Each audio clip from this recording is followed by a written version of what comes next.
Olá a todos, eu sou Márcio Bueno e sejam muito bem-vindos a mais um capítulo da websérie Visão Tecnohumanista. No capítulo anterior, vocês viram o cenário que temos em relação à importância do dado e principalmente a importância de saber ler esses dados, explorar, extrair o máximo de toda essa informação para o negócio. Neste capítulo, nós vamos conversar com os especialistas.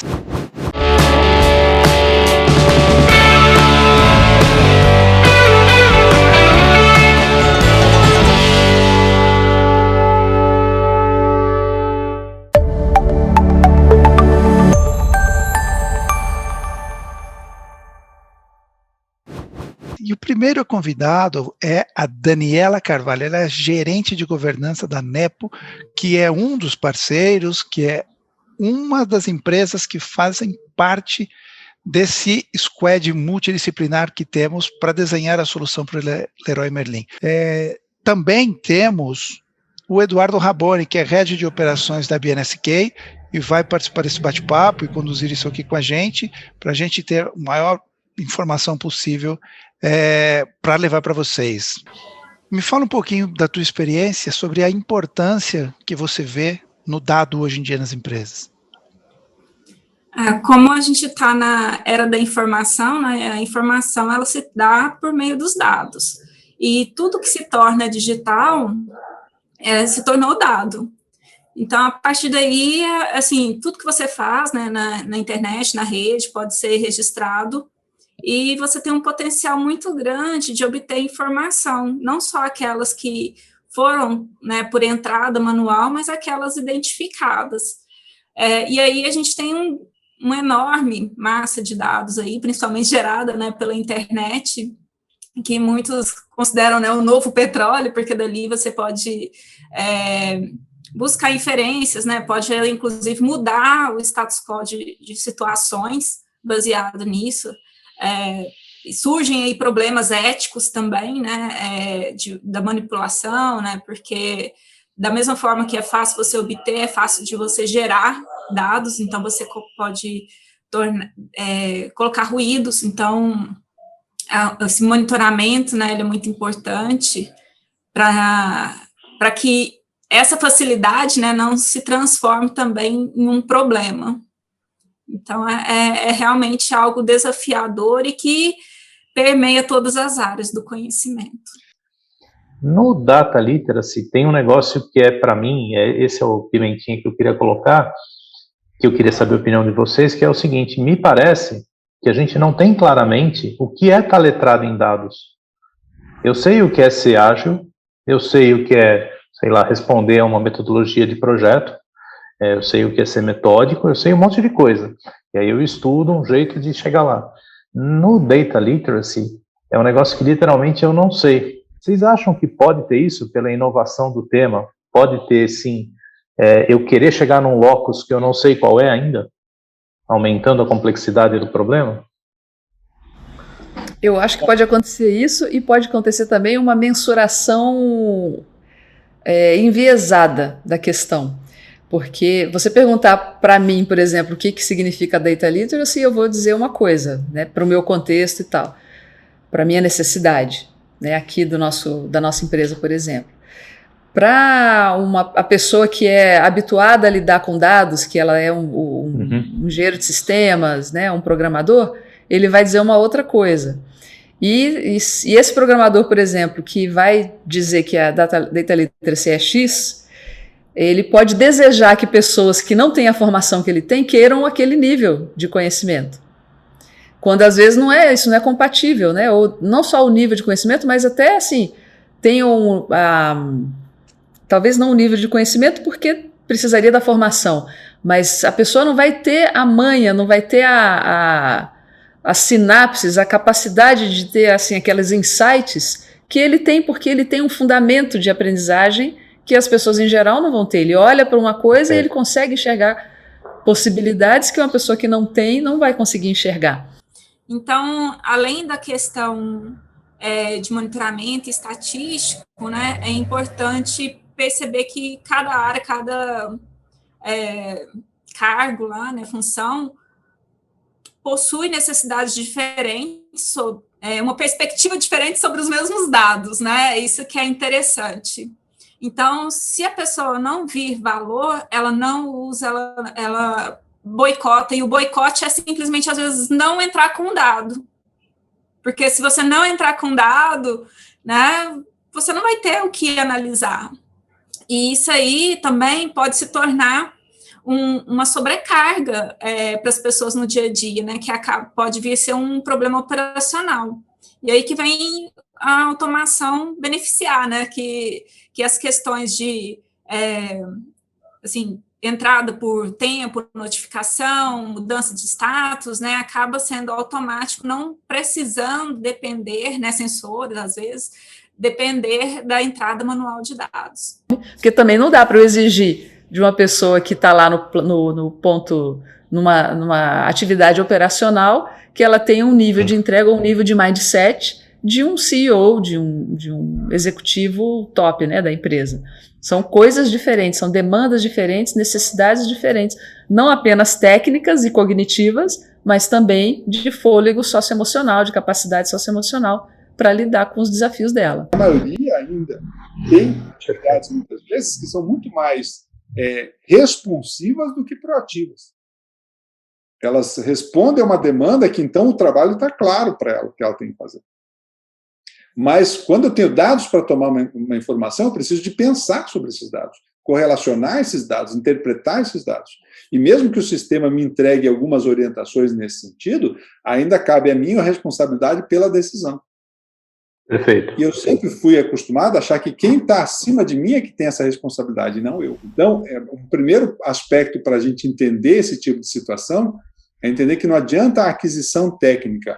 É preciso fazer uma correlação entre a atividade que o profissional faz com o uso dessa tecnologia em benefício dele. Porque se ele entender que isso é só em benefício da empresa, para ela aumentar os seus controles, para ela, inclusive, monitorar melhor o que ela faz, ou o que o próprio funcionário faz, aí você vai ter mais resistência cultural sobre isso.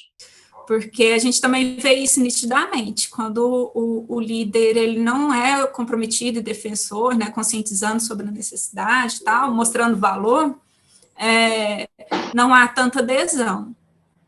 E isso, assim, é uma jornada, né? Não é algo simples de obter, mas o que eu percebo que para funcionar é necessário um esforço de governança mesmo, sabe? Uma camada igual tem no IT-UV4, uma camada intermediária com diretoria, né, leis e diversos princípios aí, diretrizes, com relação a toda a cadeia de valor da empresa. E também muito cuidado, e eu acho até que talvez seja prudente a gente colocar, justamente por conta da questão humanística, que é o cuidado de hoje, né, das ciências de dados, na sua necessidade de ser muito preditiva, né, assim, usando inteligência artificial, essas coisas, porque hoje os algoritmos de inteligência artificial para predição de dados viram um cardápio, né, você escolhe, assim, vários, e aí, assim, você tem que ter um cuidado muito na modelagem, né, ou seja, o que você quer, o que você espera obter. Por quê? Porque senão você pode correr o risco da distopia algorítmica, que é a exclusão das minorias, né? Então você realmente, isso aqui está pouco, então vamos excluir, né? Então você pode cair aí e prejudicar pessoas simplesmente pela exclusão da minoria, né? E e acaba sendo que todo negócio, se todo mundo escolher, assim, ao acaso, né, nesse cardápio, possa prejudicar, assim, em médio e longo prazo. Por quê? Porque acaba sendo uma opinião expressa em código, não é verdade? Um algoritmo, né?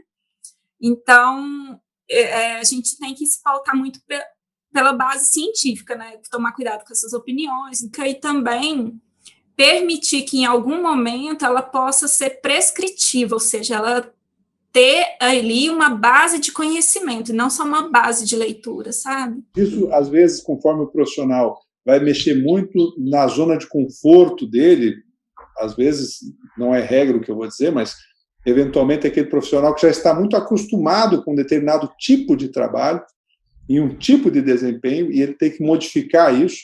Às vezes, ele não sente a motivação necessária para isso. É disso que você está falando? É transformar dado em insight de negócio? Sim, é possível chegar nesse ponto, mas para isso, dentro desse conceito, né, assim, dados, informações, conhecimento, né, então a gente tem que lidar com a base de conhecimento, transformá-la em uma modelagem, né, um modelo de conhecimento, e aí a gente tem, né, as áreas, por exemplo, ontologias, né, que modelam justamente isso, que permita, de forma técnica, caminhar, né, do que é para o que é possível, né, para daí poder prescrever alguma coisa. E como que é feita essa modelagem? Assim, vem um cara, um super especialista, senta, se tranca numa sala, tem acesso à informação e modela tudo sozinho, ou esse cara interage e tem que falar com o negócio, ele, para entender a parte de negócio, ele entende de modelagem, mas não entende da operação. Como que acontece essa modelagem? Tem todos os cenários, né, mas geralmente o que eu tenho acompanhado, principalmente nessa área de ontologia, que são profissionais que entendem da modelagem de ontologia, mas que vão entrevistando, né, entrevistam, principalmente quando se há um conhecimento muito particular da empresa, que é o jeito dela de fazer negócio. Isso não tem outra pessoa que saiba, né, tem que ser por base da tecnologia, porque aí se você consegue modelar a forma com que, né, os decisores tomam as decisões e tudo mais, você consegue, às vezes, antecipar aí, né, e até uma decisão, em vez de ficar esperando muito tempo, né. Mas, para isso, você precisa saber onde você quer chegar, senão você vai modelar o mundo inteiro, né, porque não adianta eu colocar uma análise estatística se eu não sei o que eu quero obter. E se eu uso esse dado, o resultado, para fazer outra coisa. Aí você vai ver um efeito em cascata que pode influenciar várias pessoas, a vida de várias pessoas, né? Você pode criar uma comunidade ali de aprendizagem que tenha uma segurança psicológica, onde as pessoas aprendam horizontalmente, né, sem essa definição de hierarquia, e que todos acabam ganhando, né?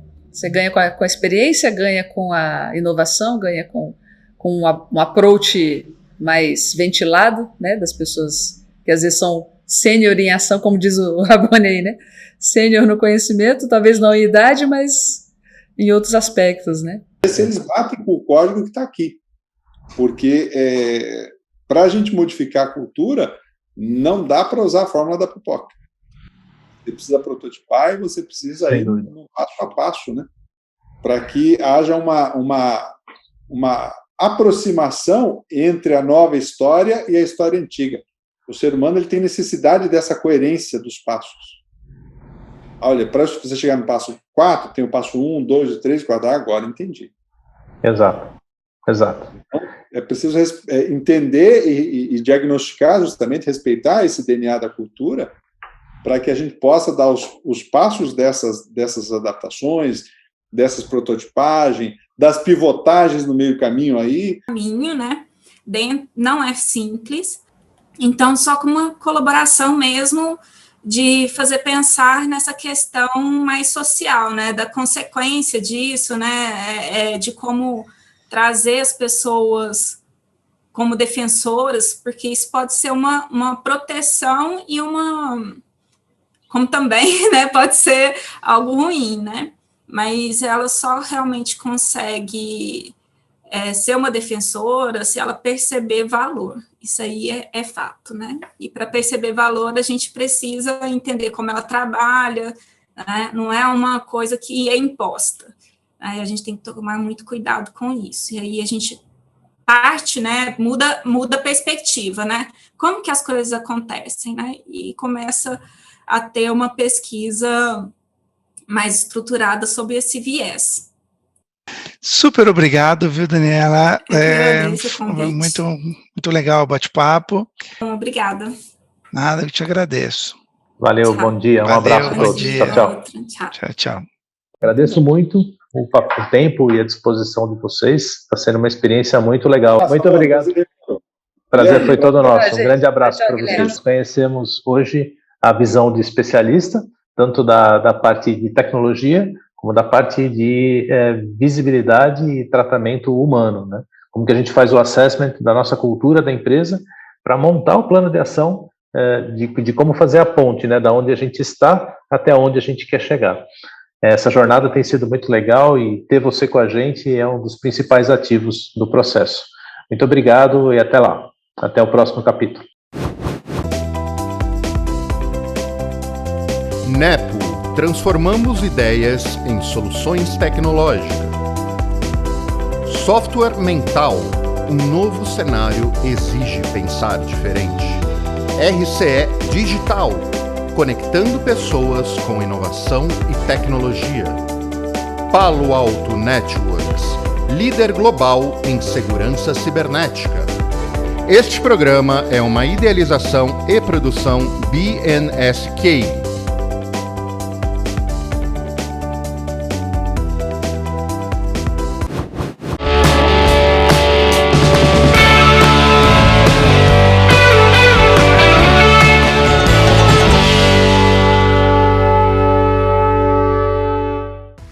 E aí, pessoal, vocês estão gostando do conteúdo, de toda essa jornada?